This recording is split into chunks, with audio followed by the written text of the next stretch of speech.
السلام علیکم ورحمۃ اللہ وبرکاتہ۔ میں امید کرتی ہوں کہ آپ اللہ تعالیٰ کے فضل و رحمت سے صحت اور ایمان کی بہترین حالتوں میں ہوں گے۔ پیارے دوستو، آج ہم پیارے نبی صلی اللہ علیہ وسلم کے بچپن کے مزید واقعات کے بارے میں جانیں گے۔ آپ صلی اللہ علیہ وسلم 7 سال کے تھے کہ آپ صلی اللہ علیہ وسلم کی آنکھیں دکھنے کو آ گئیں۔ مکہ میں آنکھوں کا علاج کرایا گیا لیکن افاقہ نہ ہوا، یعنی کوئی فرق نہ پڑا۔ حضرت عبد المطلب سے کسی نے کہا کہ عکاظ کے بازار میں ایک راہب رہتا ہے، وہ آنکھوں کی تکلیف کا علاج کرتا ہے۔ حضرت عبد المطلب آپ کو اس کے پاس لے آئے اور اس کی عبادت گاہ کا دروازہ بند تھا۔ حضرت عبد المطلب نے اسے آواز دی، راہب نے کوئی جواب نہ دیا، اور ہوا یہ کہ اچانک عبادت گاہ میں شدید زلزلہ آیا۔ راہب ڈر گیا کہ کہیں عبادت خانہ اس کے اوپر نہ گر جائے، اس لیے وہ ایک دم سے باہر آیا۔ اب اس نے آپ صلی اللہ علیہ وسلم کو دیکھا تو چونک اٹھا۔ اس نے کہا، اے عبد المطلب، یہ لڑکا اس امت کا نبی ہے، اگر میں باہر نہ نکلتا تو یہ عبادت گاہ ضرور مجھ پر گر جاتی۔ اس لڑکے کو فوراً واپس لے جاؤ اور اس کی حفاظت کرو، کہیں یہودیوں اور عیسائیوں میں سے کوئی اسے قتل نہ کر دے۔ پھر اس نے کہا، اور رہی بات ان کی آنکھوں کی، تو آنکھوں کی دعا تو ان کے پاس خود موجود ہے۔ حضرت عبد المطلب یہ سن کر حیران ہوئے اور بولے، ان کے اپنے پاس؟ میں نہیں سمجھا۔ اس نے کہا، ہاں، ان کو لعاب دہن ان کی آنکھوں میں لگائیں۔ انہوں نے ایسا ہی کیا، آنکھیں فوراً ٹھیک ہو گئیں۔ پرانی آسمانی کتابوں میں آپ صلی اللہ علیہ وسلم کی بہت سی نشانیاں لکھی ہوئی تھی اور جن کی تفصیل بہت زیادہ دلچسپ ہے۔ اور اسی طرح ایک اور واقعہ، یمن میں ایک قبیلہ حمیر تھا، وہاں ایک شخص سیف بن یزن تھا، وہ سیفی حمیری کہلاتا تھا۔ کسی زمانے میں اس کے باپ دادا اس ملک پر حکومت کرتے تھے، لیکن پھر حبشیوں نے یمن پر حملہ کیا اور اس پر قبضہ کر لیا۔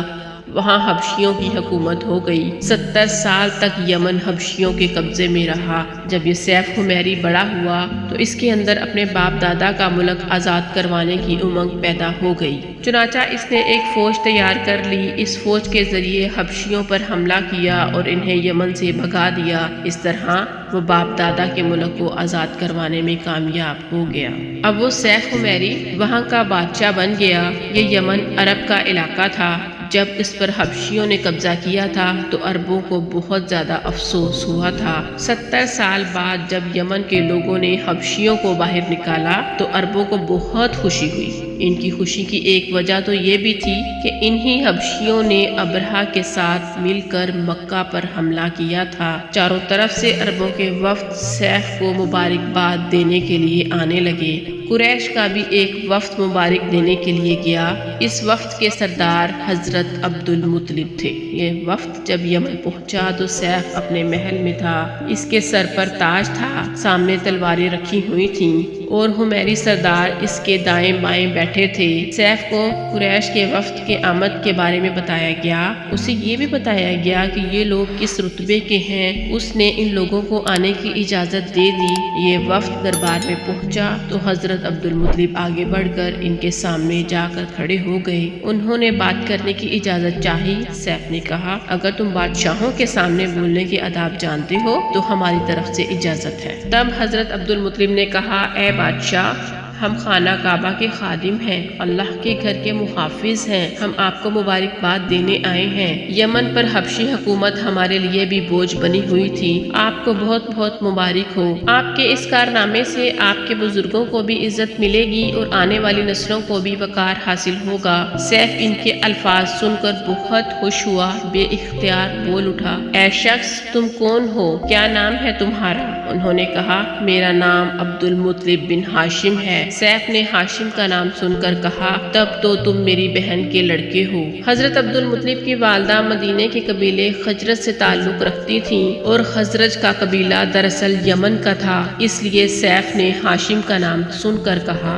تب تو تم ہماری بہن کے لڑکے ہو۔ پھر اس نے کہا، ہم آپ سب کو خوش آمدید کہتے ہیں، آپ کے جذبات کی قدر کرتے ہیں۔ اس کے بعد قریش کے وفد کو سرکاری مہمان خانے میں ٹھہرا دیا گیا۔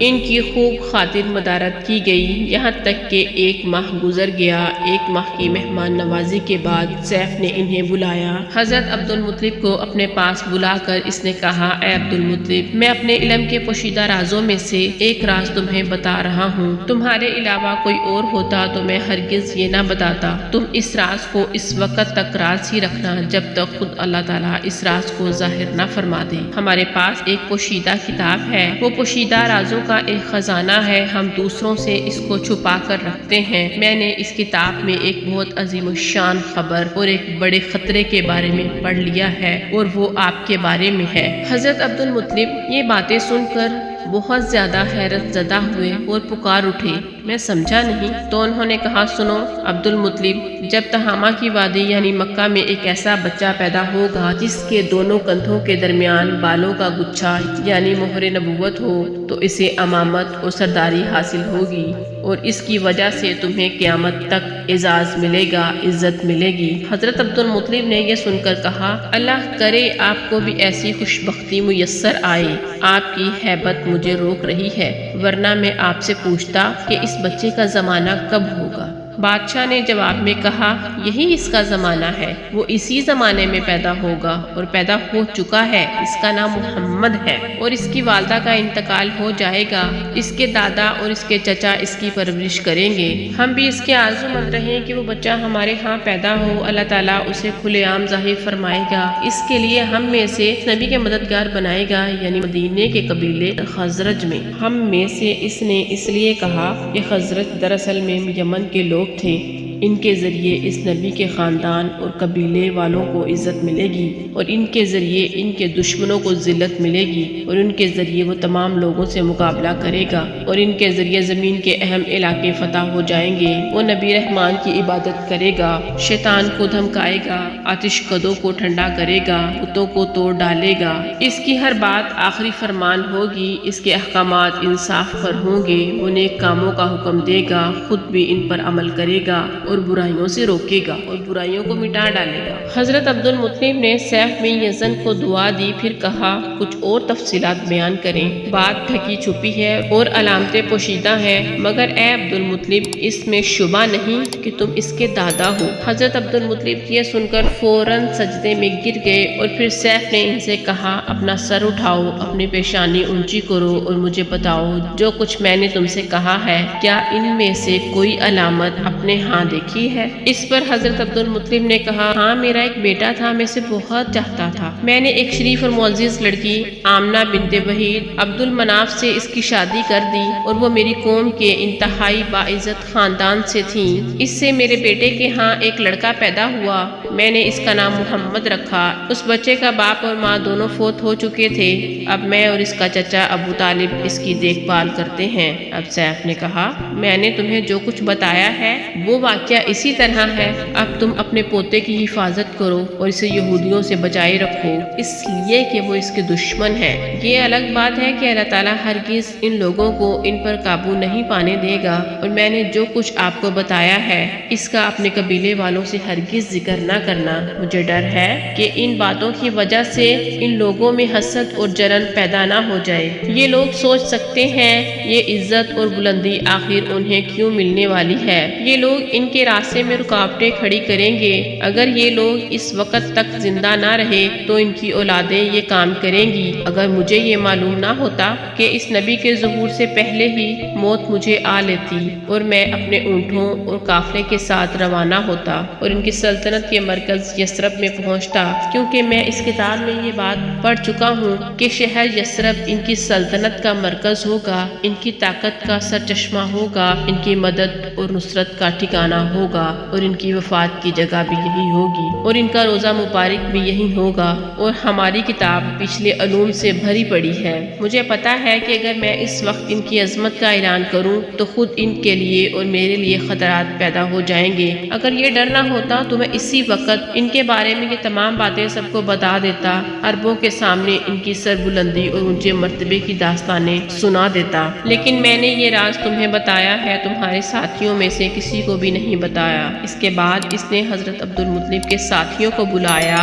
اور ان میں سے ہر ایک کو 10 حبشی غلام، 10 حبشی باندیاں اور دھاری دار یمنی چادریں، بڑی مقدار میں سونا چاندی، 100 اونٹ اور عنبر کے بھرے ڈبے دیے۔ پھر حضرت عبد المطلب کو اس سے 10 گنا زیادہ دیا اور بولا، سال گزرنے پر میرے پاس ان کی خبر لے کر آنا اور ان کے حالات بتانا۔ سال گزرنے سے پہلے ہی اس سیف بادشاہ کا انتقال ہو گیا۔ حضرت عبد المطلب اکثر اکثر اس بادشاہ کا ذکر کیا کرتے تھے۔ آپ صلی اللہ علیہ وسلم کی عمر 8 سال کی ہوئی تو حضرت عبد المطلب کا انتقال بھی ہو گیا۔ اس طرح ایک عظیم سرپرست کا ساتھ چھوٹ گیا۔ اس وقت حضرت عبد المطلب کی عمر 95 سال تھی۔ تاریخ کی بعض کتابوں میں ان کی عمر اس سے بھی زیادہ لکھی ہے۔ جس وقت حضرت عبد المطلب کا انتقال ہوا، آپ ان کی چارپائی کے پاس موجود تھے۔ آپ رونے لگے۔ حضرت عبد المطلب کو اوجون کے مقام پر ان کے دادا کسا کے پاس دفن کیا گیا۔ ویڈیو دیکھنے کے بعد چینل کو سبسکرائب کر لیجئے گا تاکہ ہر آئندہ نیو آنے والی ویڈیو کا نوٹیفیکیشن آپ کو ملتا رہے۔